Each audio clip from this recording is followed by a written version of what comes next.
Noah, let me start with you. It's interesting when you go to a certain campus or a city that you already know that city or that campus. This is different being in Brazil. So, what is it you're trying to gather to then add color on Friday night? Yeah, Dan, there's honestly only so much that I think we're trying to gather ahead of time. We've got a great crew, an extended crew that's here with Jack Collinsworth and Rodney Harrison and Tony Dungy. So they're doing a lot of the intel for us of getting around Sao Paulo, getting a feel for the environment. For us, too, we're really focused on the game and focused on the matchup and making sure we do justice by that. But very exciting for the NFL to be here. And there's a pretty big audience in South America, especially in Brazil. So we'll try to make sure we at least highlight that. Yeah, I was going to ask you about that, Todd. The growth of football around the world, they're trying to make it a global sport by having fan bases in certain countries. Has Brazil made their claim to the Eagles or Packers?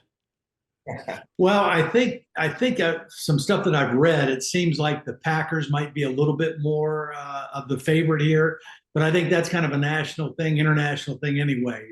A real strong fan base, but it'll be fun. It'll be a fun game to be a part of, and they play some American football here. They have a couple organizations that play flag football, which is a huge initiative by the NFL right now, has made its way down here as well.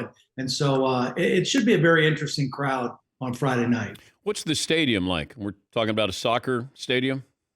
Yeah. Yeah, we haven't been there yet, but it is a soccer stadium.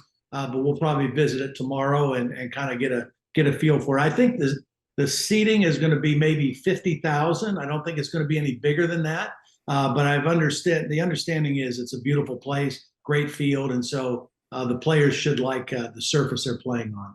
And as far as calling games outside of the country, Noah, you, of course, were at the Olympics, but degree of difficulty change at all because you're not in the United States?